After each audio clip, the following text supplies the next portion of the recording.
Bismil abi walibni warohil kudus al ilahul wahid, demi nama Bapa, Putra dan Rohul Kudus ketiganya yang esa. Shalom sahabat yang dikasih oleh Tuhan.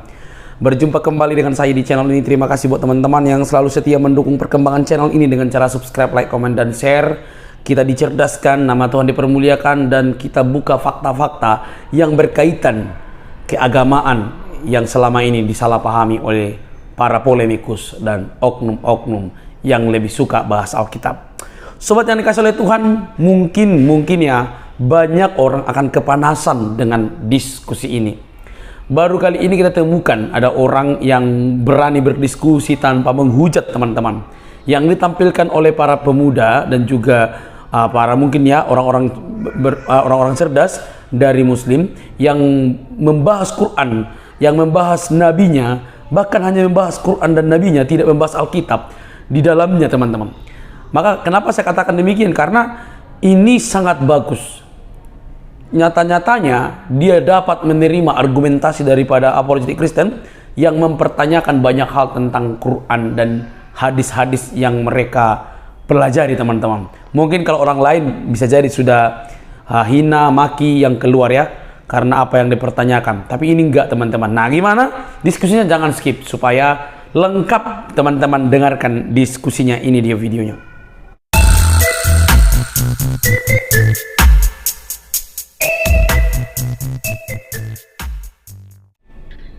Juma itu tahun 2020 bang, waktu baru-barunya COVID dulu, itu pernah debat sama saya. Dia debat sama saya, dia nangis bang di pojokan bang, nangis dia di pojokan. Waktu itu kami membahas surat Al-Ma'arij ayat yang ke-1 sampai ke-5. Surat Al-Ma'arij ayat yang ke-1 sampai ke-5. Dan pada waktu itu surat ke-70 bang, 70. Kita kasih semangat dulu teman, biar dia mungkin mudah-mudahan abang ini bisa membantu Bang Juma ya, mudah-mudahan. Iya, gimana tuh? Karena udah trauma bang, dia dari mulai situ sampai detik ini dia trauma kalau debat sama aku bang. Nah, di dalam surat Al-Ma'arij ayat yang ke-1 sampai ke-5, abang ada Quran di situ, pegang bang? Ada. Oke, mungkin bisa dibacakan bang, biar ini. Sama bahasa Arabnya apa Indonesianya aja ini? Lebih enak kita bahasa Indonesianya aja langsung, biar karena kan penontonnya kan orang Indonesia bang, bukan orang Arab. Siap. Dikit itu bang, dikit aja. Ayat 1 sampai 5. 1 sampai 5 ya? Ya, silakan bang. Ya. Seseorang, kita lihatin ke penonton sekaliannya. Oke, boleh. Kelihatan ya. Ya. Nih ya. Seseorang bertanya tentang azab yang pasti terjadi. Oke. Ya. Bagi orang-orang kafir yang tidak seorang pun dapat menolaknya. Oke. Ya. Sampai 5 ya? Ya. Azab dari Allah yang memiliki tempat-tempat naik. Ya. Tempat-tempat naik. Terus. Para malaikat dan Jibril naik menghadap kepada Tuhan dalam sehari setara dengan 50.000 tahun. Oke. Ya, ayat yang ke-5. Maka bersabarlah engkau Muhammad dengan kesabaran yang baik. Ini sampai 5 ya? Stop di situ bang. Nah di ayat 4 tadi dikatakan apa bang? Di ayat 4 dikatakan apa? Para malaikat dan Jibril naik menghadap kepada Tuhan dalam sehari setara dengan 50.000 tahun. Maka bersabarlah, ayat 5-nya. Sabar ya, maka bersabarlah engkau Muhammad ya. Baik. Nah jadi kalau kita baca bang, kalau kita baca dari ayat 1 sampai ke-5, intinya begini bang. Jadi ada orang yang menentang Muhammad supaya azab itu disegera datang. Mana azab itu mana? Ditantang begitu, orang-orang kafir itu menantang supaya diturunkan azab itu. Lalu disebutkan dalam ayat 4, para malaikat dan Jibril naik menghadap Allah dalam sehari, tapi kadarnya itu satu hari itu 50.000 tahun. Di ayat 5 dikatakan maka itu bersabarlah. Sudah? Ya, sudah? Betul. Oke, sekarang kutanya sama abang. Umat muslim percaya bahwasanya pertama kali Muhammad bertemu dengan Jibril di Gua Hiro. Ya kan? Kemudian Jibril menghadap kepada Allah. Pertanyaannya begini bang, di ayat ini kan disebutkan bahwasanya Jibril itu naik turun menghadap Allah itu dalam satu hari memang, tapi satu harinya itu kan 50.000 tahun, betul?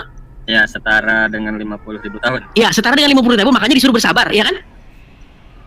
Nah, ini yang bikin Juma termewek-mewek. Pertanyaannya begini, kalau malaikat itu naik menghadap Allah selama satu hari yang kadarnya 50.000 tahun bagi perhitungan umat manusia. Pertanyaannya bang, berapa umur Muhammad waktu Jibril turun kedua kalinya ke bumi untuk menemui Muhammad yang kedua kalinya?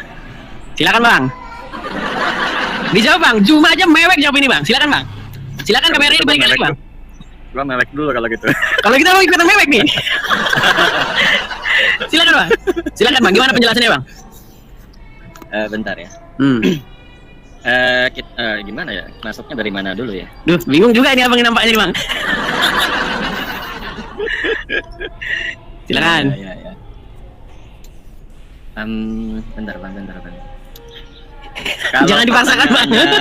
Kalau pertanyaannya usia, jelas nggak akan masuk. Kalau pertanyaannya usia kan usia 40 ya, didatangi Jibril di Gua Hiro usia 40. Lalu meninggal umur 60. Lalu meninggal umur 60. Makanya kalau misalkan dia ayat 4, para malaikat dan Jibril naik menghadap kepada Tuhan dalam sehari setara dengan 50.000 tahun. Nah, anggaplah pada usia 40 kan bertemu ya. Lalu kedua kalinya itu usia berapa kan? Harusnya bang. Kehabisan usia kan? Secara logis. Mengajar gitu ya? Ya, secara logis kan katanya kan malaikat kan naiknya dalam sehari, tapi kan 50.000 tahun kadarnya. Nah, bagaimana mungkin bang disebutkan bahwasanya umur Muhammad 60 ketika wafat, sedangkan Jibril sudah naik turun menghadap Allah. Sedangkan naik turun menghadap Allah itu memang sehari, bagi malaikat itu 1 hari. Tapi kan di dalam bumi umat manusia 50.000 tahun bang. Ayo. Iya, gimana bang? Nggak masuk kalau hitungan situ. Berarti gimana bang? Abang juga nampaknya sama dengan Juma ini, bernasib sama dengan Juma nih bang. Enggak. Nanti saya ada rujukan bahwa ruh secara bahasa atau etimologi dia diambil daripada bahasa Ibrani juga roah, atau dia mengatakan sesuatu yang seperti angin gitu. Nah, Al-Quran, kitab umat Islam, menggunakan kata ruh itu sebanyak 21 kali. Salah satunya memang ayat ini. Jadi ruh pada ayat ini dia menggambarkan atau menyampaikan bahwa naik turunnya di bumi ke langit itu per harinya itu sebanyak 50.000 tahun. Nah, ini salah satu yang ya perlu kita bahas juga secara terminologi nantinya. Termasuk di ayat surat ke-19 Maryam ayat 16 sampai 40-an berbicara tentang malaikat Jibril yang menyerupai atau menyerupakan dirinya dalam bentuk manusia. Di situ juga ruh juga yang digunakan. Terus di Al-Qadar, inna anzalnahu fi lailatul qadr wa ma adraka ma lailatul qadr, tanazzalul malaikatu waruhu fiha. Di situ juga ruh juga. Di situ ayat yang ingin disampaikan daripada ruh itu adalah kedamaian gitu. Nah, ini yang agak bingung sendiri kalau misalkan saya ngejar logikanya host, itu memang saya angkat tangan untuk saat ini, angkat tangan gitu kan. Nah, kira-kira saya mengejar makna gitu. Jadi makna ini di Al-Qur'an itu ada Ali Imran ayat 7. Jadi pokok-pokok Alkitab atau Al-Quran itu disebutnya ayat yang bersifat perintah larangan hukum. Kebanyakan di kitab itu ayatnya itu mutasabihat. Mutasabihat itu perumpamaan gitu. Nah, lalu apa esensi yang disampaikan daripada ayat ini? Kalau ngejar ke pertanyaan itu, jelas saya sendiri mengikuti bahwa Muhammad itu ya seolah-olah bisa dikatakan tidak bisa berjumpa lagi dengan Muhammad pada perjumpaan yang kedua kalinya gitu. Iya, harusnya begitu bang. Harfiah. Iya, harusnya begitu. Berarti begini, oke, ini menarik nih bang, ini menarik nih. Abang agak sedikit pintar nih malah dari Juma nih kalau kayak gini. Artinya menurut abang kata 50.000 tahun itu bukan literal, bukan berarti itu 50.000 tahun sungguhan. Nah, ini menarik ya ketika pertanyaan apakah 50.000 tahun ini literal atau dia maknawi. Nah, kalau buat saya pribadi, jadi saya punya konsep sedikit tentang persaksian kan di Islam itu kan ada syahadat ya. Nah, syahadat ini itu saya pribadi harus sampai kepada kesempurnaan persaksian. Apa? Misalnya yang pertama, persaksian berdasarkan literasi, artinya sandarannya Alkitab ya. Di Alkitab itu ternyata masih keimanan yang sifatnya dogma. Jadi masih keimanan yang sifatnya belum disaksikan secara mata zohir ataupun dia makna gitu loh. Jadi iman level ini adalah iman level anak-anak. Orang yang mengimani Alkitab, saya setuju itu keimanan. Cuman ketika ditanya, iman itu apa sih? Sesuatu yang diyakini, diucapkan, dan dilakukan. Nah, ini melihat ini dan melakukan ini kan nggak bisa kita. Jadi saya tuh kurangnya, saya tidak mau mengatakan kepada orang-orang ibaratnya apa yang tidak disaksikan secara literal, karena tubuh ini terbatas. Itu sisi yang pertama. Oke, baik. Nah, cuman gini bang, masalahnya begini. Saya belum pernah melihat ada begitu sebuah penafsiran ataupun sebuah pemahaman bahwa angka 50.000 tahun itu bukan betul-betul 50.000 tahun. Okay. Ini artinya abang punya pandangan baru nih bahwa sebenarnya 50.000 tahun itu bukanlah 50.000 tahun sungguhan, tapi itu menunjukkan jangka waktu yang lama. Begitu maksud abang ya? Saya setuju dengan yang disampaikan host bahwa sepertinya di ayat 4 yang tadi para malaikat dan Jibril naik menghadap kepada Tuhan dalam sehari setara 50.000 tahun. Jadi bukan literal, setuju yang disampaikan host itu. Jadi kita membuka kemungkinan yang sifatnya ini makna gitu. Oke, makna. Oke, baiklah, kita hargai teman-teman, kita hargai ya. Dia agak sedikit lebih baik dari Zuma ya teman-teman. Karena waktu itu Zuma itu mutar-mutar dia jawabnya. Dia bilang begini, jawabnya gini. Apa tuh? Dia bilang begini, waktu Jibril membawa Muhammad ke Sidratul Muntaha ya, dalam peristiwa Isra Mi'raj, itu memang 1 hari betulan dan dikembalikan dalam 1 hari juga. Dia bilang begitu sama saya. Terus saya bilang begini, Jul, itu sudah bertentangan dengan ayat Al-Quran loh. Kenapa? Ya. Karena disebutkan dalam ayat Al-Quran bahwasanya Jibril itu naik memang dalam 1 hari, memang bagi Jibril itu 1 hari. Tapi kan bagi umat manusia itu kan sudah 50.000 tahun. Makanya di ayat kelima dikatakan, maka bersabarlah engkau dengan kesabaran yang baik. Karena memang begitu lamanya. Bang, kena bang. Aduh, sorry bang. Abang kena bang. Kena bang. Aduh. Kena dia pembatasan pemirsa karena rokok. Aduh, teman-teman yang mau masuk ya. Kalau nggak saya turunkan nanti saya kena teman-teman. Kena teman-teman ya, sorry teman-teman. Makanya kalau datang kemari menyetir, merokok itu langsung kena ini pembatasan sama TikTok. Ya, oke, kita kasih semangat dulu teman-teman orang-orang ya. Kita kasih semangat dulu. Ya, ini karena Zuma ini pernah mewek lawan saya membahas ini. Bang, abang kena pembatasan loh bang. Ya, ini udah dihapus rokoknya, mudah-mudahan sekarang enggak. Oh ya, oke, silakan bang. Iya, kalau saya melihat secara maknawi, secara harfiah sih tidak masuk akal. Dan kita itu kan beragama itu kan dituntut banget untuk berakal sehat gitu loh kan. Kalau kita memahami secara dogma tidak masuk akal, itu buat saya pribadi keimanan yang belum sempurna gitu. Oke, jadi baik bang. syaratnya kita Islam itu ya, namanya Islam dalam artian kita pasrah ya, berserah diri lah. Ibaratnya saya nggak tahu tentang ini ya, saya pasrah atas ketidaktahuan saya, saya tidak paham tentang maksud di sini gitu kan. Jadi tetap buat saya pribadi harus rasional. Jangan Oke, baik, sampai Bang. beragama itu dogma. Baik, terima kasih bang. Aku sangat hargai sekali bang Dans, orangnya sangat logis ya. 1 tingkat menurut saya di atas Zuma ya. Jadi abang betul-betul mengakui bahwa kalau memang itu dipahami secara literal 50.000 tahun, maka secara otomatis bang, sampai hari ini sebenarnya Jibril belum balik bang. Betul nggak? Kan belum ada 50.000 tahun. Oke bang. Ini teman-teman sudah bawa banyak yang antri gantian, jadi kita kasih ke teman-teman guys yang lain ya bang ya, bang Dans. Oke bang, ada topik lain nggak kira-kira yang kita keluar dari topik yang abang tanyakan ini nih? Tadi enggak. Saya pertama kali lihat video abang itu yang diskusi tentang Muhammad sebagai nabi terakhir, ya kan?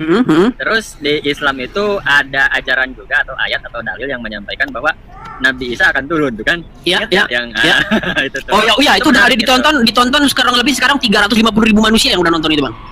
Betul. Itu sangat menarik juga. Jadi saya lihat hostnya di sini apa ya? Sebuah sikap yang host tunjukkan itu tidak membabi buta. Sebuah sikap yang hostnya sendiri sangat terbuka saya lihat, makanya saya berani masuk. Terbuka di sini artinya apa ya? Hostnya ini tidak hanya walaupun terkesan agak mendiskreditkan, kan ini kesan yang ditangkap, tapi itu pun akan menjadi sebuah sisi yang host ini miliki, yaitu kebijaksanaan yang memang tidak ditunjukkan dalam sebuah senario atau misalkan satu kali tampilan. Nah, kenapa saya tertarik masuk ke sini? Justru itu saya lihat hostnya kooperatif lah ibaratnya kan, bisa diajak ngobrol, bisa diajak diskusi, pikirannya terbuka. Dan saya melihat orang yang seperti ini di luar agama Islam gitu bahasanya, itu jarang. Makanya saya sangat mengapresiasi yang dilakukan oleh host entah siapa namanya, dan makanya saya suka berdiskusi atau misalkan sepertinya enak gitu untuk diajak diskusi. Itu dulu bang dari Oke bang, makasih bang. Oke, terima kasih bang Dans. Mungkin itu kita bahas lain waktu bang, karena tema kita ini adalah mengenang diskusi saya dengan Zuma, di mana waktu itu Zuma mewek di pojokan bang. Jadi kita beri kesempatan kepada teman-teman Zuma supaya mereka datang mungkin mengklarifikasi atau membantu Zuma untuk menjawab pertanyaan yang saya tujukan kepada dia 4 tahun silam yang sampai detik ini belum terjawab bang. Ada yang ingin disampaikan sedikit bang ya, izin berbagi. Silakan bang. Ya, untuk semuanya lah yang nonton di sini, terlepas daripada label agama apapun, khususnya mungkin di Islam, bahwa ya beragama itu harus logis, harus masuk akal. Oh, kena lagi bang. Kayaknya nggak bisa ini bang, nggak bisa. Udah teman-teman, sorry teman-teman, kena lagi. Nanti saya yang ke-ban, siaran kita yang ketutup. Siaran kita nanti ketutup lama-lama teman-teman. Oke, kena lagi dia. Memang TikTok ini nggak tahu karena mesin, jadi kita agak bingung teman-teman. Karena yang mendeteksi itu mesin, jadi bukan orang dia. Jadi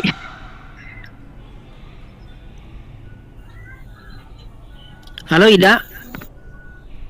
Ya. Muslim? Ya. Bisa open kamera? Gimana? Apa bisa nggak? Oh, ini bisa. Bisa, ini. Ya. Jadi Ibu Ida sudah menyimak dari tadi jalannya diskusi atau baru datang? Hampir belum lama sih. Belum lama. Oke. Mungkin apakah harus saya jelaskan lagi latar belakangnya dari awal atau kita langsung ke pokok bahasan atau bagaimana? Yang saya dengar tadi permasalahan waktu ya antara Oh, iya. Yaumin dan 5.000 tahun. Ya. 50.000 tahun, Bu. Iya. 50 tahun sih ya. Ya. Yang dipermasalahkan apanya ya kira-kira? Jadi begini. Di dalam surat Al-Ma'arij ayat yang ke-1 sampai ke-5 disebutkan di situ bahwasanya ada orang-orang yang meminta supaya azab itu segera didatangkan. Tetapi disebutkan di situ bahwa para malaikat dan Jibril naik membawa urusan kepada Allah itu dalam sehari, tapi kadarnya itu 50.000 tahun. Maka di ayat 5-nya dikatakan, maka bersabarlah engkau. Jadi disuruh bersabar menunggu azab itu. Karena malaikat itu memang naik sehari, memang sehari ya, tapi kadarnya itu 50.000 tahun. Nah, pertanyaannya waktu itu yang saya ajukan kepada Juma, kalau Ibu kenal Juma, dan pertanyaan itu membuat si Juma waktu itu saya sangat ingat sekali, dia nangis di pojokan, ya. Saya bilang begini sama dia, kalau Jibril naik menghadap Allah itu dalam satu hari, tetapi kadarnya itu 50.000 tahun bagi umat manusia, lantas bagaimanakah mungkin umur Muhammad masih juga 40 ketika Jibril menemui Muhammad untuk yang kedua kalinya setelah peristiwa di Gua Hiro? Seperti itu, Bu. Silakan, Bu. Kalau masalah waktu ya, kan gini, di Al-Quran itu ada yang ayat muhakamat dan ayat mutasyabihat. Yang mutasyabihat itu hanya Allah yang tahu. Di situ di ayat ini bukan hanya Allah, ya, ya'lamu ta'wilahu illallah warrasikhuna fil ilmi. Jadi rasikhuna fil ilmi itu orang yang mendalami ilmu. Jadi bukan semata-mata Allah saja yang tahu, tapi Allah mempersilahkan bagi orang-orang yang ingin mengetahui takwil-takwilnya, dipersilahkan. Tentunya juga ada syarat-syaratnya gitu, mengetahui bahasa Arab. Oke, sedikit Ibu. Bang Salam aku turunkan dulu Bang, biar layarnya penuh Bang ya. Ya, silakan. Oke. Silakan, Bang, silakan. Tadi Ibu mengatakan bahwasanya orang-orang yang orang-orang juga mengetahui takwil dari ayat-ayat mutasabihat, Bu. Padahal menurut ayat ini tidak pernah dikatakan bahwa orang-orang yang berilmu itu mengerti takwilnya. Orang-orang yang berilmu di ayat ini dikatakan mereka berkata kami beriman, bukan kami mengerti. Saya bacakan ya, Bu ya. Saya bacakan dengan jelas dari awal surat Ali Imran ayat yang ke-7. Dialah yang menurunkan Alkitab. Maksud Alkitab di sini adalah Al-Qur'an kepada kamu. Di antara isinya ada ayat-ayat yang muhkamat. Muhkamat itu artinya jelas. Jelas, clear, ya. Itulah pokok-pokok isi Al-Qur'an. Dan yang lain ayat-ayat yang mutasabihat. Tadi Ibu katakan bahwa orang-orang berilmu pun mengerti takwil dari mutasabihat. Saya buktikan tidak. Saya bacakan. Adapun orang-orang yang di dalam hatinya condong kepada kesesatan, mereka mengikuti sebagian ayat-ayat yang mutasabihat atau ayat-ayat yang samar daripadanya untuk menimbulkan fitnah, untuk mencari-cari takwilnya. Perhatikan Bu, perhatikan ini. Padahal tidak ada yang mengetahui takwilnya melainkan Allah. Dan orang-orang yang mendalam ilmunya berkata, perhatikan Bu, kami beriman kepada ayat-ayat yang mutasabihat. Tidak pernah di sini dikatakan bahwa orang-orang yang mendalam ilmunya mengerti juga takwilnya. Tidak.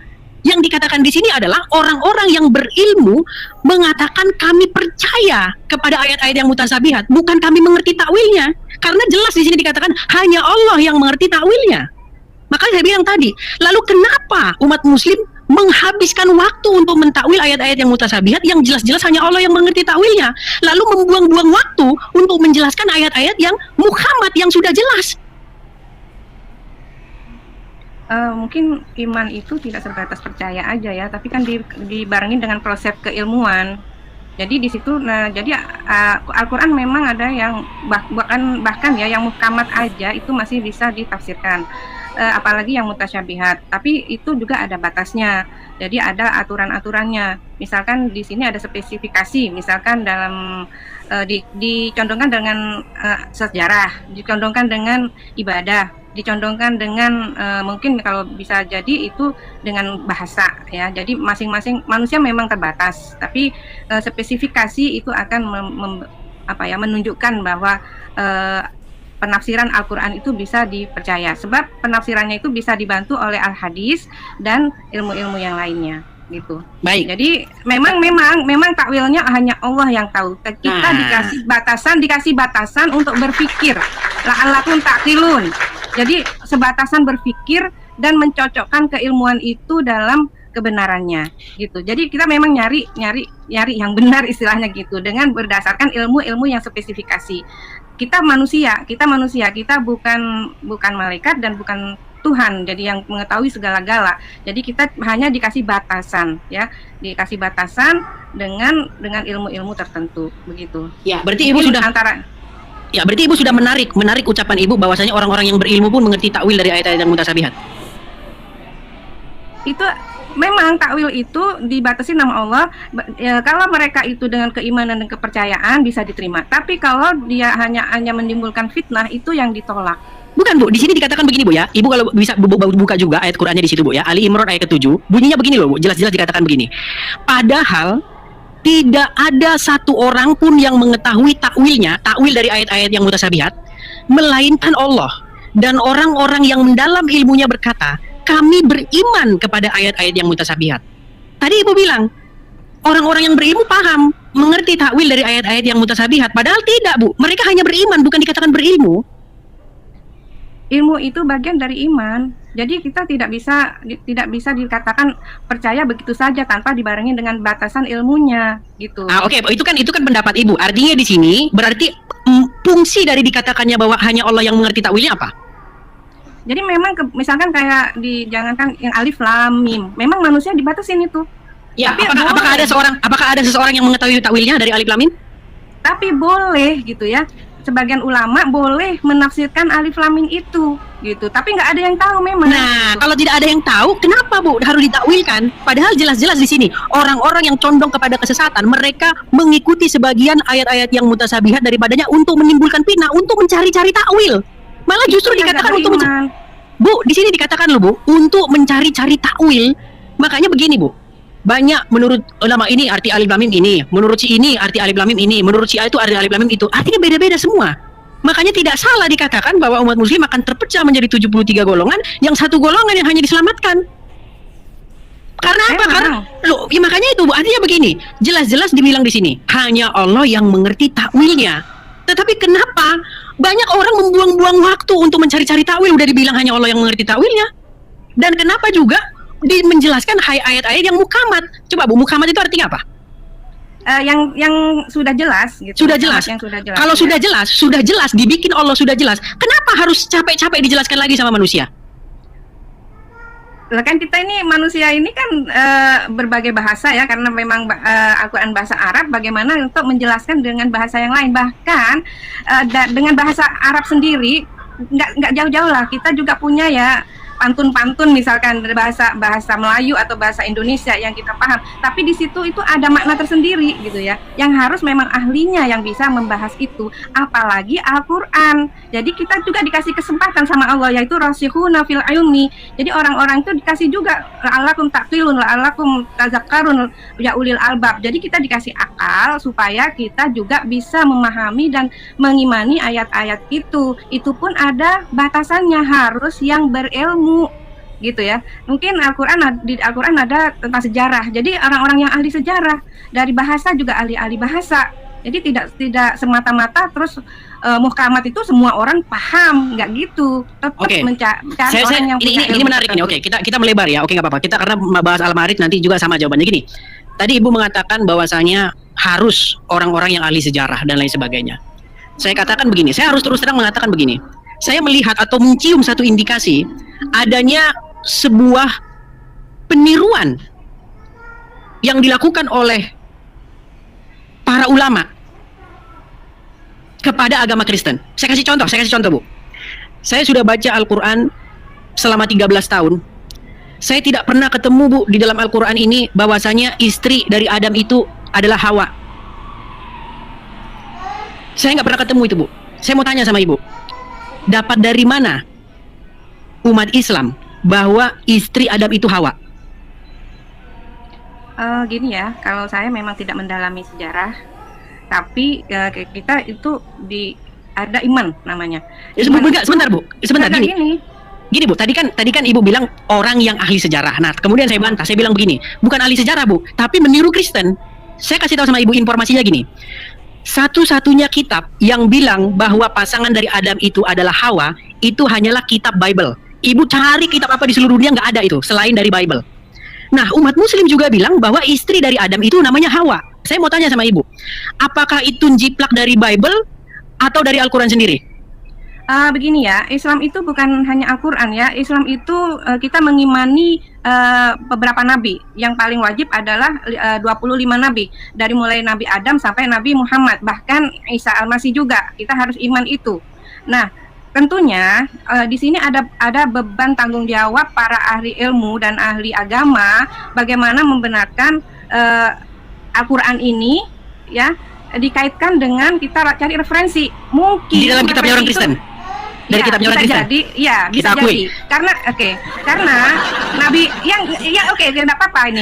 Karena Nabi Muhammad itu juga bergaul dengan para rohibun, para pendeta-pendeta di sana. Di situ para pendeta-pendeta itu juga ada. Maaf Berarti ya. ada kemungkinan. Berarti ada kemungkinan Muhammad meniru. Berarti ada kemungkinan Muhammad meniru. Bukan meniru ya. Tadi kan Gini. Mengambil, bukan ya, meniru. mengambil itu artinya meniru, Bu. Artinya ngambil dari kitabnya Kristen. Tapi itu juga kita tidak semata-mata langsung mengambil. Tentunya para ahli ilmu itu juga dibahas ya, seperti orang disertasi lah gitu ya. Itu harus dibahas. Bagaimana sejarahnya Nabi dulu dan Al-Quran itu tidak semata-mata Al-Quran gini. Al-Quran itu menceritakan mulai dari Nabi Adam sampai akhir Nabi. Bisa jadi Nabi Isa masuk, banyak Nabi Isa masuk, tapi sama dengan Islam juga. Di Islam juga ada ulama yang tadi menimbulkan fitnah dan juga tidak ada kemungkinan juga ada di Kristen gitu. Di Kristen juga ada. Oke, ya, baik, gitu. baik. Tadi Ibu mengatakan, saya tertarik nih dengan statement Ibu mengatakan bahwa Muhammad sering bergaul dengan orang-orang ahli kitab terdahulu. Itulah kenapa kalau Ibu baca di dalam surat An-Nahl ayat yang 103 tadi, ada tuduhan dari orang-orang yang hidup sejaman dengan Muhammad bahwa sesungguhnya Muhammad itu membuat Al-Quran belajar dari orang-orang ajam. Pernah dengar itu? Bisa.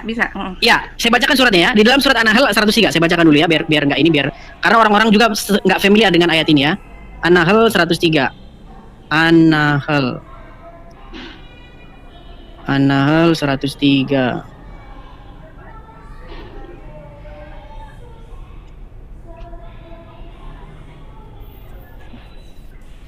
Ya, saya bacakan ya Bu ya. Nih, sesungguhnya orang-orang dan sesungguhnya kami mengetahui bahwa mereka berkata, mereka ini maksudnya orang-orang yang tidak percaya kepada Islam, ya. Sesungguhnya Al-Quran itu diajarkan oleh seorang manusia kepada Muhammad. Padahal, ini jawaban Al-Quran. Al-Quran membantah begini. Padahal, bahasa orang yang mereka tuduhkan bahwa Muhammad belajar kepada mereka adalah bahasa ajam. Sedangkan Al-Quran ini dalam bahasa Arab yang jelas. Saya kasih bagian berpikirnya, Bu. Gini. Orang-orang di zaman Muhammad nuduh, Muhammad itu sering bergaul dengan orang-orang ahli kitab seperti yang Ibu katakan. Berarti dia itu membuat Al-Quran itu dari orang-orang itu. Nah, terus Al-Quran bantah bilang begini, bagaimana mungkin kamu tuduh Muhammad belajar kepada mereka sedangkan mereka itu berbahasa ajam. Bahasa mereka itu ajam, bahasa asing, bukan bahasa Arab. Sudah? Ini logika yang dibangun Al-Quran. Nah, sedangkan Al-Quran itu bahasa Arab yang jelas. Jadi, Al-Quran ingin membantah syubhat itu dengan mengatakan, bagaimana mungkin kamu tuduh Quran ini belajar daripada orang asing, sedang mereka bahasanya bukan bahasa Arab, sedang Quran ini bahasa Arab yang jelas. Sepakat? Ya. Oke, sekarang kita uji apakah yang benar Al-Quran, apakah tuduhan orang-orang ini bahwa Muhammad belajar daripada orang ajam. Saya tanya sama Ibu, benarkah? Benarkah bahwa bahasa Al-Quran itu sangat-sangat jelas seperti kata klaim Al-Quran bahwa Al-Quran itu dalam lisanun Arabiyyan mubin? Ini ya, dalam Al-Quran itu memang menyeluruh ya. Jadi memang Al-Quran mayoritasnya bahasa Arab ya, Arabiyyan lisanun mubin itu ya. Tapi di sini ada namanya istisna. Ada pengecualian karena berarti ada bahasa-bahasa ajam di dalam Al-Quran. Ada. Berarti tuduhan bahwa Muhammad belajar kepada orang-orang ajam benar dong. Lah benar, kenapa tidak? Memang berarti enggak. Kan Muhammad dituduh nih, atau Muhammad kan dituduh bahwa dia belajar dari orang ajam, ya kan? Baru Al-Quran menjawab, bagaimana mungkin kamu tuduh dia belajar dari orang ajam, sedang mereka bahasa ajam, sedang Quran ini bahasa Arab yang jelas. Nah, sekarang Ibu mengakui bahwa di dalam Al-Quran terdapat bahasa-bahasa ajam. Ada, memang seperti wa'abba itu, iya. nah itu bahasa ajam. Nah, makanya saya bilang itu Benar, silakan. Al-Quran memang lisanul Arabian ya. Tapi dalam bahasa manapun ada namanya asimilasi. Nah, Al-Quran juga berkecimpung di situ. Baik, Jadi ada bahasa-bahasa Baik. jadi ada bahasa-bahasa Saya tangkap, yang saya tangkap, masuk Bu. di situ. Saya tangkap. Artinya, ketika bahasa itu sudah diadopsi ke dalam bahasa Arab, walaupun dia bahasa Ajam, Ibu ingin mengatakan bahwa itu sudah menjadi bahasa Arab, betul? Bisa jadi. Baik, Jadi, masalahnya begini. Ya, problemnya begini, problem seriusnya begini, Bu. Bagaimana mungkin Ibu katakan itu sudah diadopsi dan sudah dimengerti orang Arab, tapi ada bahasa-bahasa di dalam Al-Quran yang sampai detik ini orang Arab nggak tahu. Sampai detik ini orang Arab nggak tahu itu artinya apa. Saya kasih contoh. Misalnya di dalam surat Al-Kahfi, Asbabul Kahfi ya, cerita Asbabul Kahfi. Di situ ada kata-kata rokim. Yang sampai detik ini orang Arab nggak tahu itu apa. Apa arti rokim itu? Ada yang bilang itu katanya nama anjing. Ada yang bilang itu batu bertulis. Ada yang bilang itu nama bukit. Ada yang bilang itu nama lembah. Baca tafsir ini banyak sekali, Bu. Renteng-renteng itu tafsirannya, nggak ada orang yang tahu apa artinya. Makanya saya bilang begini, Bu. Kalau memang klaim Al-Quran itu benar, bahwasanya Quran itu berbahasa Arab yang jelas, lisanun Arabian mubin, bagaimana mungkin orang Arab sendiri yang dari kecil bahasa Arab dia nggak tahu itu apa, itu nggak pernah ketemu bahasa itu dalam seumur hidupnya? Berarti tuduhan bahwa Muhammad belajar kepada orang ajam ini harus Ibu pertimbangkan. Bukan begitu, itu kan tafsirannya. Jadi memang Al-Quran ini sangat luas ya. Namanya juga menceritakan dari zaman Adam ya, dari mulainya manusia sampai akhir ya. Sampai akhir, bukan sampai Nabi Muhammad aja ya, sampai nanti kiamat, bahkan sampai nanti di alam kubur dan alam akhirat nanti gitu ya. Jadi di situ ada istilah, kalau kita membahas dengan ahli bahasa mungkin ketemu bahwa semurni-murninya bahasa pasti di sana ada namanya istisna, ada namanya Saya spesialisasi. sepakat, Bu. Sepakat, Bu, dengan Ibu. Tidak ada satu bahasa di muka bumi ini yang asli bahasa orang itu tersebut. Pasti pakai bahasa serapan. Contoh, saya kasih contoh. Bahasa serapan yang kita pakai, kalkulator. Kalkulator itu bukan bahasa Indonesia aslinya, tapi bahasa yang kita serap. Kemudian handphone, itu juga bahasa asing yang kita serap. Tapi ketika kita mengadopsi, mengasimilasi sebuah kata, kita mengerti artinya, Bu. Tidak mungkin kita mengadopsi kata, kita nggak tahu apa artinya. Saya kasih contoh, kata rokim tadi. Di dalam surat Al-Kahfi itu, ayat yang ke-9 atau ke-8. Di situ ada kata-kata warokimi. Dan kalau Ibu baca tafsir, menurut ini artinya nama anjing, menurut Cipulan namanya lembah, nggak ada satupun yang tahu itu artinya. Bahkan kalau Ibu baca kitab-kitab tafsir, Ibnu Abbas sendiri mengatakan, bukan Ibnu Abbas, Umar bin Khattab mengatakan ini adalah takuluf, untuk mengetahui sesuatu yang di luar jangkauan saya. Yang Ibu baca tadi misalnya tentang apa tadi itu Ibu bilang di dalam surat Abasa itu tadi. Apa tadi? Kata apa itu? Mana asal? Bukan mana. Abba. Kata ayah Abba. Karena kata Abba di dalam bahasa Arab itu artinya bapak. Arti Abba itu bahasa Arab itu bapak, kata dasarnya bapak. Tapi kalau Ibu baca terjemahan itu artinya jadi rumput. Rerumputan artinya. Nah, itu tumbuhan. Nah, ternyata Bu, kalau Ibu pernah baca buku yang berjudul The Syrio-Aramaic of Quran, ya, itu buku yang ingin merekonstruksi bahasa asli Al-Quran itu apa. Di dalam buku itu dijelaskan, diuraikan panjang lebar, ternyata kata Abba itu adalah bahasa Syria, yang artinya itu adalah tanam-tanaman, tumbuh-tumbuhan. Nah, makanya tuduhan bahwa Muhammad belajar dari orang ajam itu, Bu, itu bukan tuduhan sembarangan. Bukan tuduhan yang main-main. Mereka tidak asal tuduh. Mereka itu punya bukti-bukti bahwa ini Al-Quran ini pasti bukan bahasa Arab ini bahasa campur-campur menurut pikiran mereka. Makanya Quran membantah, membuat sebuah klaim yang mengatakan bahwa Quran ini bahasa Arab yang jelas. Tapi nyata Ibu sendiri mengakui bahwa di dalam Al-Quran ada bahasa-bahasa yang bukan bahasa Arab. Begini ya, kalau kita bicara dengan orang ahli bahasa mungkin itu sudah jelas ya. Sebab bahasa itu bisa mengklaim kita nih bahasa Jawa, kita klaim bahasa Jawa. Tapi kadang-kadang ada juga serapan gitu. Jadi Al-Quran pun tidak salah. Al-Quran tidak salah kalau Al-Quran sendiri bilang ini Arabian, ya, itu nggak salah. Sebuah serapan itu sudah mutlak di dalam seluruh bahasa. Nah, kalau tadi memang belum diketahui kosakata yang di surat Al-Kahfi, itu memang tugas untuk bagaimana kita itu bisa menyelami Al-Quran. Jadi makanya dalam Islam, setelah kita mengkaji, setelah kita membahas, setelah kita benar-benar meneliti itu, kita pasti terakhir itu wallahu a'lam. Kita sandarkan kebenaran itu kepada Allah. Nah, batasan manusia ada istilahnya, oh ini ternyata cocoknya dengan kata ini, oh cocoknya ini. Itu nanti ada rangkaian ahli bahasa, kerjasama dengan ahli antropologi, kerjasama dengan ahli sejarah, dan lain-lain. Jadi kita akan, bahkan kita juga dengan ahli Injil gitu ya, dengan ahli Injil, karena Injil juga disebutkan dalam Al-Qur'an ba'duhum benar dan ba'duha juga kita harus dikaji gitu. Iya, masalahnya begini Bu. Oke, baik, terima kasih. Saya terima jawaban Ibu. Tapi masalahnya gini, fokus kita kan adalah kepada klaim Al-Qur'an yang mengatakan bahwa Quran itu berbahasa Arab yang jelas.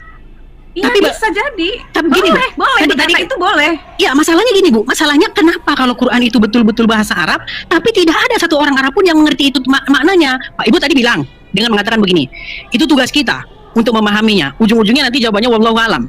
Nah, sekarang begini Bu, masalahnya begini. Tujuan kalau Ibu baca di dalam surat Yusuf ayat yang kedua, di situ dikatakan begini, Quran ini diturunkan kepada kamu dalam berbahasa Arab supaya kamu memahaminya. Jadi latar belakang kenapa Quran ini diturunkan dalam bahasa Arab supaya kamu bisa memahaminya. Tetapi Ibu baru bilang ternyata ada ayat yang nggak bisa dipahami. Lalu apa tujuannya Quran itu dibuat bahasa Arab supaya untuk dipahami tapi orang nggak bisa paham? Nah, ini menurut saya Bu, ini kebetulan saya 13 tahun, saya Kristen Bu ya, Kristen tapi bahasan saya itu memang Al-Quran, 13 tahun lamanya saya mendalami Al-Quran. Jadi saya membuat satu logika begini, apakah mungkin Al-Quran membuat jawaban atas sebuah polemik yang ada di dalam Al-Quran bahwa banyak orang Arab yang tidak paham ini, lalu dimunculkanlah ayat surat Ali Imran ayat yang ke-7 tadi yang mengatakan tidak seorang pun yang mengerti ta'wilnya kecuali Allah. Di dalam benak saya nih Bu, di dalam benak saya, apakah ayat itu dibuat sebagai alibi supaya iman itu bisa bertahan? Dibuatlah ayat bahwa, oh kalau begitu ayat-ayat yang mutasabihat ini hanya Allah yang mengerti takwilnya, tidak seorang pun yang mengerti takwilnya, dan orang-orang yang berilmu berkata kami beriman. Pertanyaan saya kepada Ibu, apakah ayat itu dibuat untuk menjawab sebuah alibi dari klaim Al-Quran bahwa tujuan Al-Quran itu dibuat dalam bahasa Arab supaya dipahami, tapi ternyata setelah orang Arab baca dan juga nggak paham, dibuatlah ayat itu? Silakan Bu. Ini ya, kalau dalam Al-Quran sendiri atau Rasulullah bilang juga gitu ya, bersabda bahwa orang Arab itu bukan semata-mata bangsa yang dilahirkan di Arab. Kalau dalam hadisnya ya. Jadi siapa saja yang memahami bahasa Arab, siapa saja yang mempelajari bahasa Arab dan menggunakan bahasa Arab, itulah Arabian. Jadi jangan mengklaim bahwa orang Arab itu tidak tahu ya, karena dia tidak ada ilmunya. Tapi bagi orang Arab yang berilmu, saya rasa paham gitu. Gini Bu, ini bukan masalah kita tidak tahu Bu. Saya kasih contoh misalnya begini, kalau ada kalimat bahasa Indonesia begini, makan telur kereta api gitu, makan telur kereta api kipas angin, semua orang Indonesia dia ngerti kata-katanya itu ngerti. Tapi yang saya bahas di sini Bu, bukan soal mengerti maknanya, tapi terjemahannya itu nggak ada. Saya kasih contoh, saya buat kalimat begini, tungkriung krakucak burukutuk. Semua orang Indonesia nggak ada yang tahu itu apa, karena itu bukan bahasa Indonesia. Nah, yang saya maksudkan di sini Bu, bahwa ada ayat di dalam Al-Quran Bu, yang kosakatanya itu orang Arab itu nggak tahu apa, dan mengatakan ini bukan bahasa Arab ini. Bahkan sebab Umar bin Khattab ya, dikatakan di dalam tafsir mengenai kata Aba itu tadi ya, dalam surat Abasa itu, dia nggak tahu, dia orang Arab loh Bu. Umar bin Khattab orang Arab. Kemudian siapa? Bapaknya Aisyah? Bapaknya Aisyah siapa? Abu Bakar. Dikatakan kan kalau Ibu baca tafsir itu kan, Abu Bakar, kemudian Umar bin Khattab tidak tahu apa itu ati Abah. Ya kan? Bagaimana mungkin Bu? Di situ dikatakan bahwa Quran itu bahasa Arab. Gitu loh. Aduh, kita kalau tentang bahasa kita kembali ke ahli bahasa aja ya. Mungkin ahli bahasa itu bisa menjelaskan bahwa memang ada serapan-serapan kata ya yang memang masuk ke dalam bahasa tertentu gitu. Tidak terkecuali bahasa di Al-Qur'an itu sendiri. Mengenai makna yang belum diketahui itu tugas kita. Bahkan tugas orang Kristen juga. Nah, saya di sini mencoba memberi pemahaman Bu kepada teman-teman saya Muslim. Cuman banyak yang nuduh saya, dibilang ngapain kamu bahas gitu gini loh teman-teman ya. Waktu saya baca Quran, ini juga mungkin termasuk kritik kepada Ibu juga bisa bantah ini. Waktu saya baca Quran, terus-menerus berkali-kali dibilang dalam Al-Quran itu, beriman kepada Injil, kepada Taurat, beriman kepada Injil, kepada Taurat, beriman kepada Injil, kepada Taurat. Tapi yang saya lihat, umat Muslim banyak yang alergi. Waktu saya bilang Injil, alergi. Saya bilang Taurat, alergi. Mereka lebih senang membaca kitab tafsir Bukhari, tafsir Ibnu Katsir, tafsir Jalalain, yang sama sekali tidak pernah disebut sekalipun oleh Al-Quran.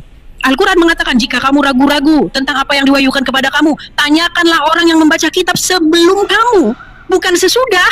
Kalau kitab Ibnu Katsir kan sesudah Quran, kitab Jalalain kan sesudah Quran. Kenapa umat Muslim malah merujuk kepada kitab yang sesudah Quran, bukan merujuk kepada kitab yang sebelum Quran, seperti yang Quran gembar-gemborkan gitu loh.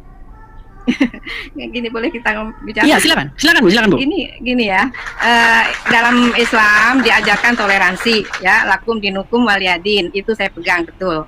Selama orang itu masih berbuat kebaikan dan berkarakter baik, itu sudah kita wallahu a'lam ya. Masalah iman, saya ngikutin Al-Quran juga, lakum dinukum waliyadin. Tapi dalam pembahasan untuk memahami agama saya sendiri, gitu ya, begini, di dalam Islam kita memang percaya sama Injil, Taurat dan sebagainya.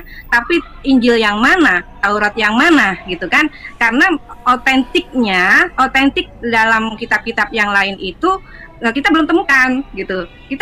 Bahkan kita dikasih petunjuk sama Al-Quran, sebagian ada yang benar dan sebagian ada yang ditaklif namanya atau ditahrif. Di ayat mana itu, Bu? Jadi saya kurang hafal ya. Saya 13 tahun mendalami Al-Quran, saya nggak pernah ketemu.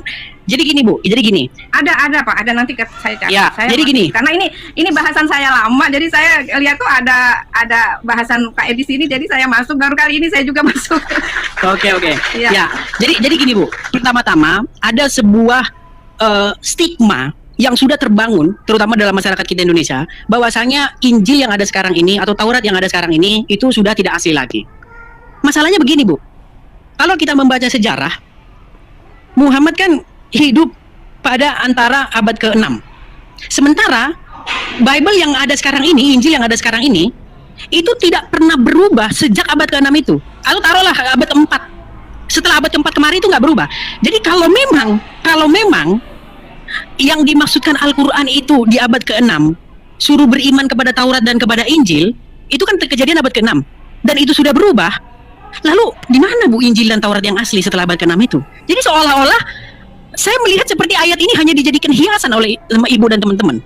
Saya beriman kepada Taurat dan Injil, saya beriman kepada kitab-kitab yang terdahulu, tapi di mana kitabnya nggak ada.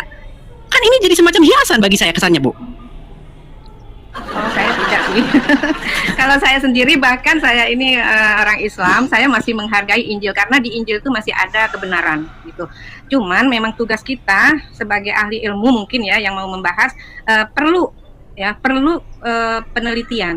penelitian lagi gitu, supaya memang betul-betul seperti Al-Quran juga diteliti, tidak sembarangan Quran langsung dikumpulkan langsung menjadi Al-Quran itu tidak. Jadi proses juga ya, proses pertama mengumpulkan tulisan-tulisan yang di batu, di kulit, di pelepah, itu pun dengan ahli-ahli ilmu itu tidak sembarangan langsung disatukan. Itu proses banget. Mungkin kitab-kitab yang lain boleh memproses itu juga gitu. Tapi saya mempercayai Injil dan Taurat, walaupun perjanjian lama dan perjanjian baru itu ada di depan kita, saya dengan petunjuk agama saya meyakini yang benar dan meyakini yang tidak benar gitu juga gitu ya. Iya, tapi oke, ya gini, tapi bagaimana mungkin Ibu bisa memahami Al-Quran itu dengan benar tanpa kitabnya orang Kristen? Oh, seperti begitu. Itu saya kasih contoh, Bu. Ya. Oke. Saya kasih contoh misalnya. Tadi kan ada saya tanya mengenai siapa istri dari Adam. Kalau dibaca Al-Quran itu 1000 kali, 2000 kali, nggak bakal ada di situ ketemu nama Hawa. Tapi semua umat Muslim saya rasa semua akan setuju bahwa istri dari Adam itu adalah Hawa. Terus tadi saya bilang gini sama Ibu, mampukah Ibu memahami Al-Quran tanpa bersandar kepada Alkitabnya orang Kristen? Ibu bilang mampu. Lalu dari mana Ibu dapat kata Hawa itu? Gini kan itu tentunya sudah dibahas ya dalam ilmu-ilmu tafsir ya. Iya, para penafsir dapat dari mana? Para penafsir dapat dari mana? Kita memang ada perbandingan ya, perbandingan sejarah. Bukan Bu, kita belajar juga ke kitab Injil juga. Akhirnya kan kepada kitab Injil. Bukan begitu, Injil yang mana? Kemungkinan ketika zaman Nabi waktu itu memang banyak pendeta-pendeta yang baik banget ya, baik hati, baik semuanya gitu, dan bahwa menerima, imannya tidak menerima tapi menerima bahwa Nabi ini nabi yang sudah dinyatakan di Injil itu Ahmad. Nah, itu percaya para pendeta itu gitu kan, tapi mereka tidak mengimani itu kekuasaan Tuhan ya. Dia percaya sama kehadiran Nabi tapi tidak mempercayai, itu udah terserah. Gini Bu, kita agak sedikit melebar. Tadi kan saya bilang gini, apakah mungkin seorang Muslim sanggup memahami Al-Quran tanpa berpegang kepada Bible? Tadi Ibu bilang mungkin. Sekarang saya kasih contoh. Kalau Ibu baca Quran, di dalam Quran tidak pernah Bu dibilang bahwa nama anak Adam itu misalnya nih ada Qabil dan Habil. Hmm. Baca Quran Bu, sampai kiamat nggak akan ketemu Habil dan Qabil itu. Kalau Anda baca Bible, ada di situ nama anak Adam itu Kain dan Habel. Mirip Habil dan Qabil. Saya tanya sama ibu kan tadi tidak mengakui bahwa itu dari Bible. Saya tanya sama ibu, para penafsir Al-Quran itu dapat dari mana itu? Kalau bukan dari Injil? Kan saya katakan tadi, Injil itu sebagian ada yang benar. Itu sudah berarti dapat dari Injil ya Bu ya?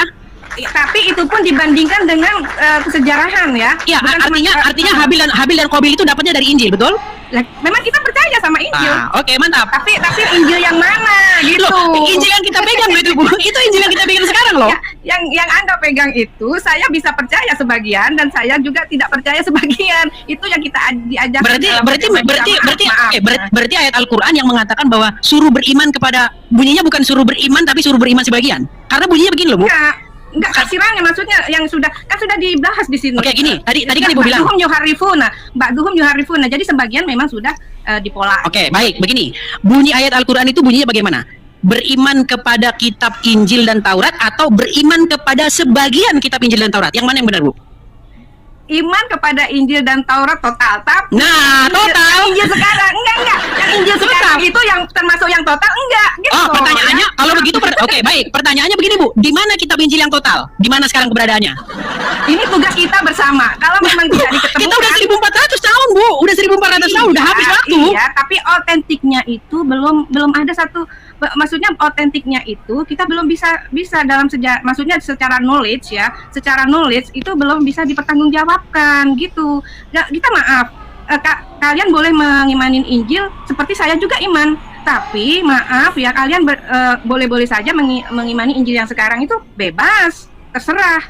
Tapi kami juga kasih kebebasan bahwa kami mengimaninya yang benar saja gitu. Betul, Bu. Kita bebas, Bu, saling menghargai. Cuman artinya begini, ada sebuah tanggung jawab untuk membuktikan apa yang kita yakini dalam kajian sesama kita antar anak bangsa untuk dialog. Tadi kan Ibu bilang bahwasanya memang benar di dalam Al-Qur'an disuruh untuk beriman kepada Taurat dan Injil, bukan beriman. Bunyinya bukan beriman kepada sebagian kitab Taurat dan sebagian kitab Injil. Bunyinya kan bukan begitu. Tapi Ibu bilang bahwa ya kita beriman kepada sebagian di dalamnya benar, sebagian tidak benar, dengan tuduhan bahwasanya Injil yang sekarang ini bukanlah Injil dan Taurat yang sedang dimaksudkan oleh Al-Qur'an. Kan itu argumen yang Ibu bangun. Nah, pertanyaannya sekarang begini, Bu. Bagaimana mungkin Quran mengatakan bahwa di abad ke-6 disuruh beriman kepada kitab Taurat dan Injil, tetapi tiba-tiba setelah abad ke-6 itu Ibu bilang Injil yang disuruh semuanya benar itu hilang. Sekarang udah nggak ada lagi. Ini kan menurut saya seperti sebuah karangan ketimbang kenyataan gitu loh, Bu. Oh, enggak gitu. Jadi kita masih ada juga yang Injil kita bisa pertanggungjawabkan ya, bar ya. Itu Injil Barnabas ya, Injil. Oke, di dalam Injil Barnabas baik begini. Itu sudah dibahas oleh para ulama. Para ulama pun sudah mengatakan bahwa Injil itu tidak bisa dipercaya. Ada satu statement dari satu Injil itu yang tidak bisa dipercaya. Statementnya itu adalah bahwa Yesus itu bukan Al-Masih, tapi yang Al-Masih itu kalau nggak salah Muhammad di dalam Injil itu malahan. Ini kan bertentangan dengan Al-Quran sendiri. Begitu. Bu, baca kajiannya, Bu. Di dalam Injil Barnabas dikatakan bahwa Yesus itu bukan Al-Masih. Makanya para ulama pun mengatakan ini Injil nggak bisa dipercaya. Gitu loh, Bu. Artinya sebuah kesia-siaan. Ya, silakan. Enggak lah, enggak. Kita sih bukan bingung, bukan apa ya, karena kita kan juga berdasarkan keimanan. Kita tidak bisa tidak beriman kepada Nabi Musa maupun Nabi Musa. Semua iman yang Rasul 25 itu wajib kita imankan dengan kitabnya juga. Cuman mungkin karena yang kitab itu tidak terpelihara gitu ya, memang mungkin karena politik, karena macam-macam dahulu ya. Tapi saya lihat itu menjadi iman yang kosong, Bu. Karena Ibu bilang, oh tidak. Kita bagaimana kita mengatakan kita beriman kepada Injil, kepada Taurat, mempercayai isinya, tapi barangnya nggak ada, Bu? Bukankah itu iman yang kosong? Enggak, kita sejarahnya ada. Barangnya, Bu, maksudnya barangnya, kitabnya. Di mana kitabnya sekarang? Sejarahnya, kitabnya ya sudah menyampur dalam Al-Quran. Nggak ada lah, Bu. Nggak ada dalam Al-Quran bahwa kitab Injil dan Taurat sudah menyampur dengan Quran, Bu. Ibu sudah memimpin Al-Quran ini. Tidak. Al-Quran itu mencakup. Di ayat mana yang mengatakan bahwa ayat Taurat dan Injil sudah bercampur dengan Quran? Di ayat berapa itu? Tidak letterlock begitu. Berarti Ibu mengada-ada. Tidak mengada-ngada. Kita disuruh mengimani Nabi dengan kitabnya. kitabnya. Iya, tapi kalau barang yang nggak ada, makanya saya bilang kita disuruh mengimani Nabi dan kitabnya, tapi barang yang nggak ada, bukankah itu yang disebut dengan iman hampa? Tidak, kita sudah dikasih Al-Quran, itu sudah mencakup semua. Gini Bu, ini mohon maaf sekali ya ibuku ya, gini Bu. Jadi ada yang saya lihat, ada pengaruh stigma masyarakat yang kuat sekali yang membuat ibu tidak bisa percaya kepada Al-Quran. Gini, maaf saya bilang kalau saya katakan tidak percaya Quran, karena gini Bu, Quran mengatakan berimanlah kepada kitab Taurat dan Injil. Lalu karena stigma masyarakat, karena para ulama sudah mengatakan belajar Quran dari kitab tafsir Ibnu Katsir, dari kitab Jalalain dan sebagainya yang tidak pernah disebutkan Al-Quran. Jadi saya lihat ibu lebih percaya kepada para ulama yang menyuruh memahami Al-Quran lewat kitab tafsir Ibnu Katsir, kitab Jalalain dan kitab-kitab tafsir lainnya, ketimbang Al-Quran sendiri yang menyuruh ibu untuk beriman kepada Taurat dan Injil.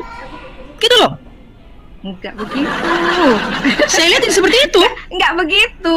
Kitab tafsir-tafsir lain itu bukan disetarakan dengan kitab suci. Itu cuman menerangkan, bukan kitab suci. Sementara Al-Quran itu kitab suci, Injil kitab suci, Taurat kitab suci. Yang kami imanin, yang dipegang Nabi Musa dan Nabi Isa. Ya, sebab sudah dikatakan sebagiannya sudah munharifun, itu jadi kita juga kita percayanya sama Al-Quran akhirnya gitu loh, karena kita dikasih petunjuk.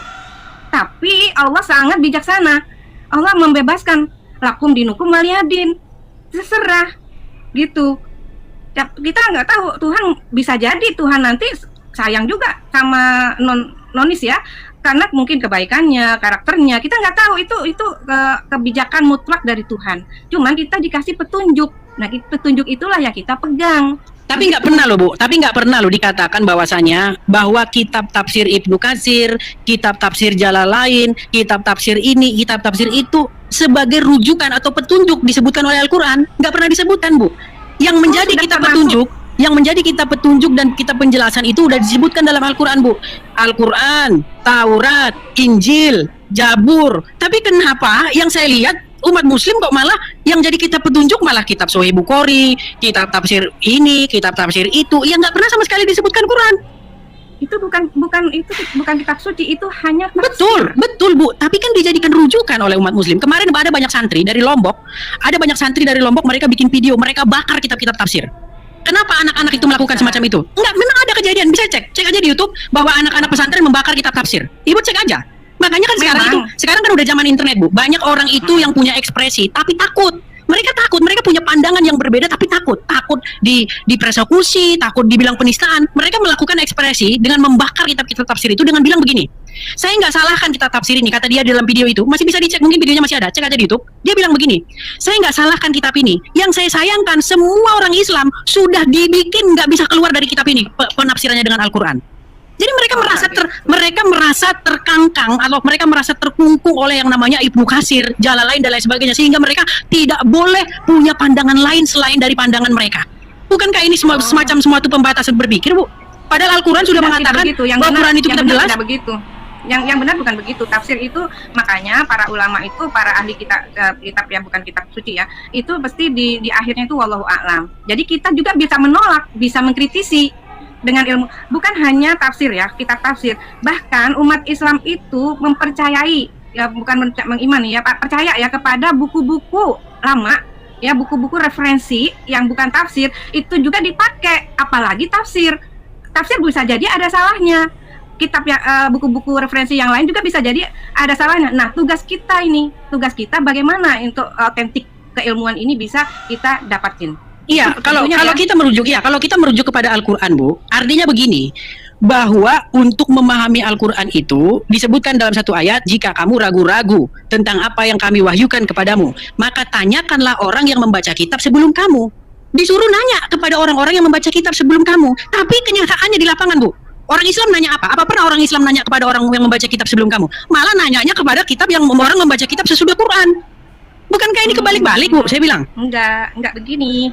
Jadi orang mufasirin, namanya itu orang-orang ahli tafsir itu, orang mufasirin itu tidak semata-mata menafsirkan gitu, tapi itu ada kaitannya dengan keilmuan yang sebelumnya, otentik referensi juga ya. Jadi di buku-buku tafsir itu ada referensinya semuanya.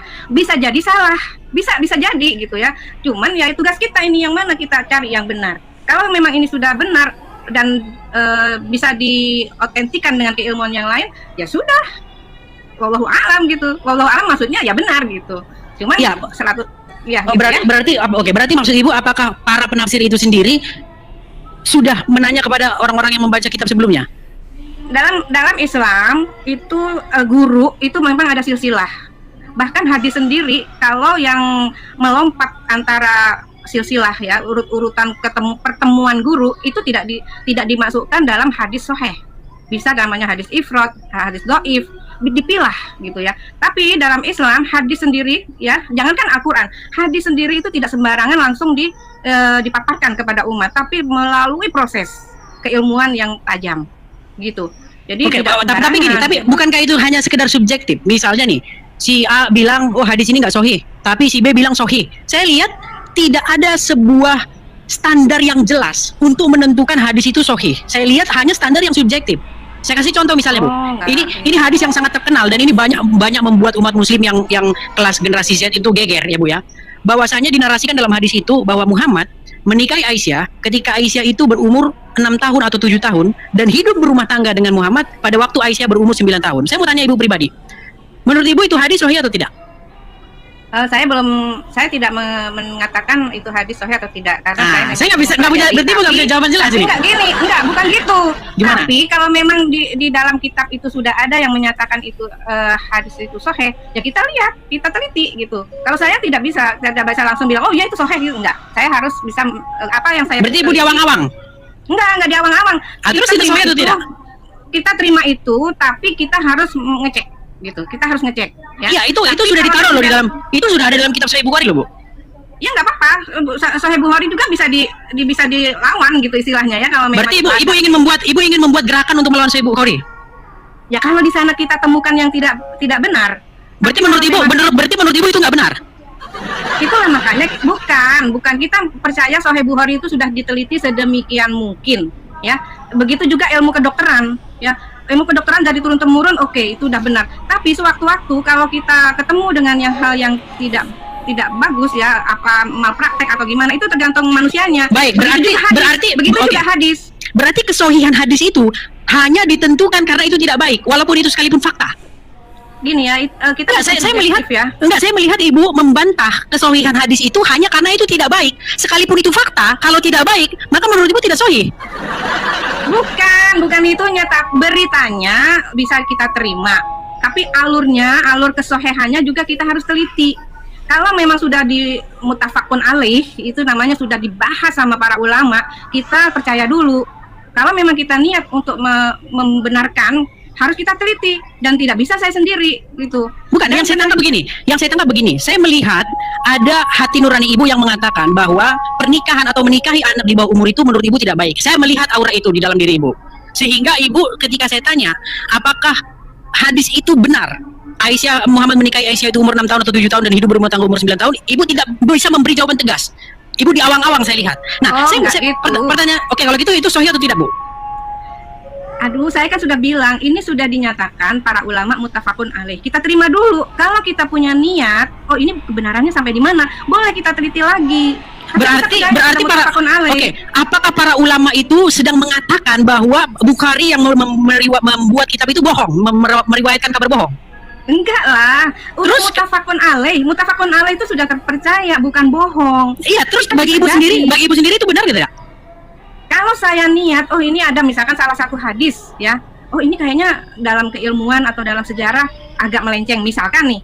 Nah ini perlu dibahas, perlu diteliti. Oke, artinya ulama-ulama zaman sekarang yang hidup di tahun 2024 lebih pintar daripada Bukhari. Oh tidak hanya kepintaran ya, di dalam Islam tuh amanah, pintar, bertemu dengan guru yang amanah juga gitu kan, kata-katanya itu persis gitu ya, sanadnya gitu ya, dan rawinya itu sudah disaring istilahnya gitu. Jadi kita harus percaya itu karena sudah mutafakun alaih. Tapi boleh jadi generasi ini kalau menemukan sesuatu yang janggal, bisa meneliti lagi, nggak masalah. Kenapa janggal? Kenapa janggal, Bu? Kenapa janggal? Kalau ada, saya bilang kalau ada Kalau menemukan, Bukan, ada kalau menemukan, menurut kita ibu, kita oke, teliti, menurut ibu, ayat yang membahas Muhammad menikahi Aisyah berumur 6 atau 7 tahun dan hidup berumah tangga ketika Aisyah berumur 9 tahun, janggal atau tidak?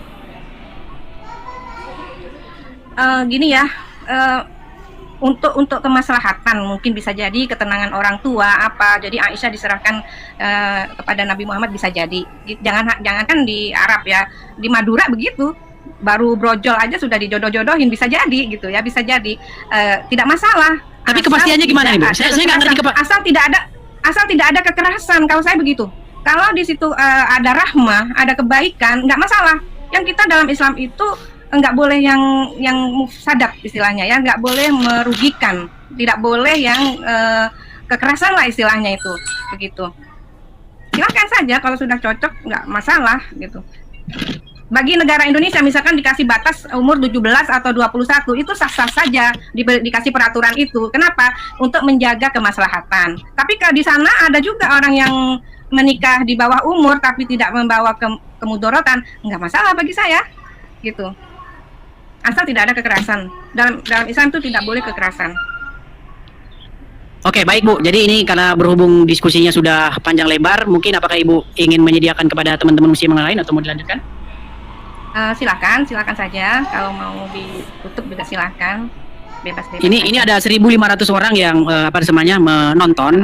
Cuman maksud saya, ya, jadi maksud saya gini Bu. Kita kan sebenarnya yang kita bahas tadi itu mengenai para malaikat ya, dan Jibril yang naik menghadap Allah itu yang kadarnya itu 50.000 tahun.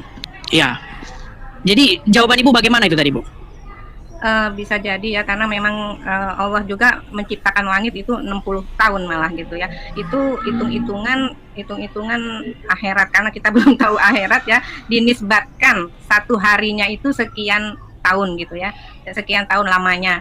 Itu sih nggak masalah bagi saya. Kenapa dipermasalahkan?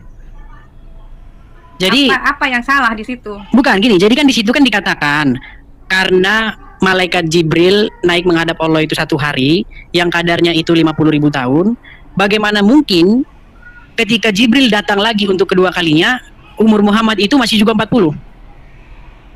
Ya kan azab itu belum jadi. Mungkin azab itu ya bukan, bisa ditafsirkan kiamat. Coba Ibu ada bisa ditafsirkan kiamat nanti gitu. Bukan, nggak bisa. Ibu ada Al-Quran nggak di situ? Ada Al-Quran nggak di situ? Di Google aja. Ya, coba dibacakan dulu Al-Ma'arij ayat yang ke-1 sampai ke-5.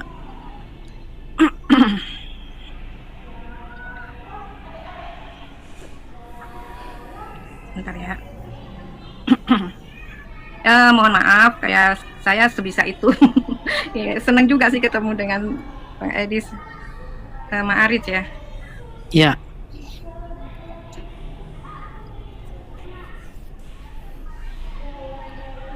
Sampai 5.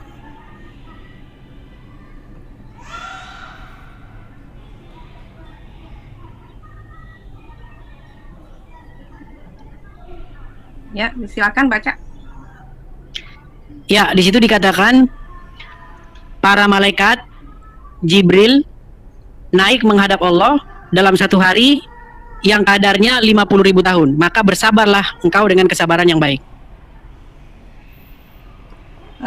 Ini kan azabnya kan belum datang itu. Bukan. Ya. Iya, justru karena itu yang saya tanyakan begini. Di situ kan ada orang-orang yang meminta supaya azab itu disegerakan, betul? Betul. Nah, kemudian disebutkan bahwa para malaikat dan Jibril naik menghadap Allah dalam satu hari, tapi kadarnya adalah 50.000 tahun. Makanya disuruh bersabar, betul? Betul. Nah, artinya walaupun Jibril itu naiknya satu hari, itu kan satu hari versinya Jibril dalam dunia Jibril, tetapi dalam dunia realita itu kan udah 50.000 tahun. Makanya disuruh bersabar. Nah, yang menjadi pertanyaan begini, lantas bagaimana mungkin ketika Jibril untuk kedua kalinya menemui Muhammad, umur Muhammad masih juga 40? Seharusnya kan Jibril turunnya 50.000 tahun lagi, karena dikatakan satu hari itu 50.000 tahun di bumi. Ini kan masalah masalah tafsir juga ya. Masalah waktu itu juga masalah tafsir juga ya, karena memang Allah aja yang tahu gitu kan. Tapi di sini Nabi Muhammad kan pernah ditawarin juga oleh malaikat Jibril akan menghabiskan lah, menghanguskan atau memintakan azab kepada Allah, tapi Nabi Muhammad sendiri menolak, jangan kan gitu. Jadi diibaratkan kalau Muhammad tidak mau untuk membinasakan yang lain, berarti kesabaran itu sudah ada di Nabi Muhammad. Kesabaran Bukan, ibu nggak nangkap. Gini, bukan ngarang, tenang dulu. Akhirnya diibaratkan sama malaikat itu tidak semudah itu membinasakan manusia. Tidak membinasakan alam itu tidak semudah begitu. Bahkan ibaratkan kalaupun akan dibinasakan, menunggu waktu selama. Nah, itu dia, menunggu waktu. Saya sepakat, menunggu waktu. Nah, pertanyaannya kan di situ tertulis 50.000 tahun lamanya. Pada ayat Al-Ma'arij ayat 4 itu. 1 hari tapi kadarnya itu 50.000 tahun. Jadi walaupun itu Jibril itu sehari bagi Jibril itu, tapi di bumi itu 50.000 tahun itu waktunya. Jadi disuruh bersabar. Iya. Nah, Itu pertanyaannya gini. Pertanyaannya gini. Lalu Jibril yang konon katanya 1 hari perjalanan itu 50.000 tahun di bumi itu, ketika kedua kalinya bertemu Muhammad setelah peristiwa Gua Hiro, bagaimana mungkin umur Muhammad masih 40 juga? Oh, itu kan kalian harus baca tafsir yang benar dulu deh, jangan mengkaitkan waktu dengan keturunannya Jibril lagi. Itu harus membaca tafsir yang benar lagi. Dan kita bisa punya pendapat juga. Jadi gini loh, itu ukuran kesabaran ya, ukuran kesabaran. Jadi Iya, ukuran kesabarannya itu kan ditakar. Iya. Ukuran kesabarannya itu kan ditakar. Oke, teman-teman yang dikasih oleh Tuhan, kita sudah menyimak dari awal hingga akhir ya. Teman-teman pasti mendengarnya dengan baik ya. Kalaupun misalnya masih kepengen dengar, silahkan boleh di-share supaya banyak orang yang dicerdaskan. Oke teman-teman, kita tahu selama ini ya bahwa Quran dan hadis itu sulit untuk dibedah ya. Bahkan mungkin kalau dipertanyakan pun itu sangat rawan ya, rawan. Nanti malah bisa ke arah menista ya. Apalagi kalau sampai ke arah menafsirkan, itu bisa jadi tergolong nanti ya, tergolong ke arah kepenistaan begitu ya. Jadi bersyukur di zaman internet ini, di zaman ilmu pengetahuan atau media, dibuka ruang-ruang diskusi, dialog, debat, sehingga apa yang dikaji tidak bisa dipungkiri, maka semua orang suka atau tidak suka harus menerima kenyataan bahwa kitab-kitab yang dianut oleh agama di Indonesia atau di seluruh dunia mesti dapat diterima dan dibedah supaya terbuka pikiran-pikiran setiap orang yang selama ini mungkin hanya ditutupi atau dicekoi bahwa harus mengimani saja. Teman-teman, kalau Anda bertanya tentang kekristenan, hal itu sudah terjadi selama ini. Mulai dari sejak Yesus datang ke dunia sampai Alkitab tertulis dan terkanon, bidat dan orang-orang tertentu itu sudah sangat luar biasa ingin menghancurkan Alkitab dengan ajaran-ajaran yang menyimpang dari Alkitab. Bahkan tafsiran-tafsiran, bahkan pertanyaan-pertanyaan, muncul aliran-aliran yang berbagai macam yang memirip-miripkan dengan kekristenan. Alhasil tetapkan Kristen itu berdiri kokoh tanpa menuduh bahwa apa yang mereka lakukan itu penistaan. Maka ajaran yang benar itu, ajaran yang sungguh-sungguh itu, ajaran yang sesuai fakta sejarah itu, tidak mungkin mudah untuk meneriakkan penistaan terhadap orang lain, terhadap agama lain, terhadap kepercayaan orang lain, apabila dibuka ruang untuk didiskusikan. Nah, hal ini kita tidak temukan teman-teman ketika kita masuk membahas tentang Alkitab secara monolog, maka akan terjadi kepada sebuah perkataan penistaan dan lain sebagainya ya. Tapi kita tidak masuk ke arah sana. Yang menarik buat saya teman-teman, ketika mulai dari awal hingga akhir diskusi ini, ada beberapa muslim yang tampil di dalam menjawab setiap pertanyaan-pertanyaan daripada apologet Kristen ini. Ya, bahkan diawali selalu dari keadaan Gurunda Juma yang pernah katanya menangis di pojokan oleh karena pertanyaannya apologet ini yang nggak bisa dijawab. Nah, teman-teman, ternyata diskusi itu semakin menarik karena ada dua arah yang sangat dewasa. Tidak baperan, tidak akhirnya marah, tidak akhirnya ngamuk atau menuduh, menista dan lain sebagainya. Tapi malah menjunjung satu kaidah bahwa ilmu kita harus mencari tahu. Nah, saya pengen banyak sebenarnya bicara karena ada hal yang baru saya temukan ya. Ada hal yang baru ya, termasuk soal Nabi Muhammad, termasuk soal Al-Qur'an yang mana itu ditulis seperti apa gitu ya. Dan bagaimana ternyata ditulis dalam bahasa Arab ya, tetap artinya nggak ada gitu ya. Ada tadi disebutkan. Kalau teman-teman mau dengar lagi, ada tadi. Jadi ada istilah Arab tapi tidak tahu artinya itu seperti apa ya. Oke, dan itu dijelaskan dengan baik gitu, dijelaskan dengan baik dan diterima dengan baik. Nah, wajar saja kita jarang menemukan orang yang mau terbuka pikirannya dan tidak baperan, teman-teman ya. Kalau menghadapi Ustaz Zuma itu, aduh, sudahlah kawan. Dia tidak mau mendengar kita bicara, kawan, karena dia hanya ingin didengar dan suaranya besar. Jadi carilah orang-orang yang bisa diskusi seperti mereka ini, jangan seperti Ustaz Zuma dan lain sebagainya. Membuka ruang kepada Ustaz Zuma hanya membuang emosi dan tenaga ya, dan tidak ada gunanya, teman-teman. Oke? Ya, dari sini kita bisa tahu. Semoga ada banyak orang dimanapun berada semakin diperlengkapi untuk mempertanyakan tentang kitab sucinya, yang mana mempertanyakan bukan membuat menjadi keruh, tetapi mempertanyakan supaya kita mencari tahu secara literatur, bahkan buku-bukunya yang dapat mempertanggungjawabkan iman kita ya, teman-teman. Itu tujuannya, bukan yang lain-lain. Jadi cari tahu, apakah benar yang saya imani ini? Kok seperti ini? Apakah benar moral Nabi ini saya ikuti? Apakah semua ini benar untuk saya ikuti? Coba tanya. Apakah benar ajaran kitab suci ini membawa saya kepada kekekalan? Ya, satu hal yang mau saya kasih tahu sama teman-teman. Ya, Kristus Tuhan dan juru selamat, Dia yang datang menjadi manusia, yang hidup bersama manusia. Dia manusia, dia Tuhan, maka dia yang memberi kesempatan untuk manusia diselamatkan. Dia jalan satu-satunya menuju surga, dan itu tertulis.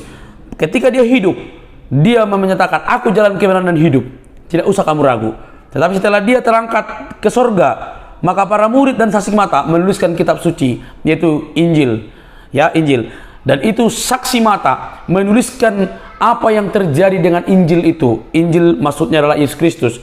Apa yang terjadi dengan Injil itu ditulis sedemikian rupa di dalam bahasa Yunani, lalu itu beredar ke seluruh bangsa untuk mengenal Sang Juru Selamat itu. Luar biasa, teman-teman. Jadi itulah keunggulannya, itulah keunikannya. Jadi ketika kebenaran itu dipaparkan, maka tidak ada satupun yang dapat membantahnya sampai kapanpun. Kebenaran tetaplah kebenaran. Kebohongan dibungkus dengan kebohongan, maka itu akan tetap kalah suatu saat, malah menjerumuskan, membawa Anda kepada kebinasaan. Oke, tidak perlu kepanasan, jadilah cerdas menjadi orang yang beragama, karena kecerdasan itu milik orang yang terbuka pikirannya, yang rapi dan waras dan cerdas untuk mencari tahu apa yang kita yakini. Kiranya kasih Kristus yang menyelamatkan kita dari dosa, yang mati dan bangkit, dan mengaku percaya kepada Dia, Dialah yang menyelamatkan kita. Tuhan memberkati. Jangan lupa untuk mendukung dengan cara subscribe, like, komen, dan share. Sampai ketemu di video selanjutnya. Bye-bye.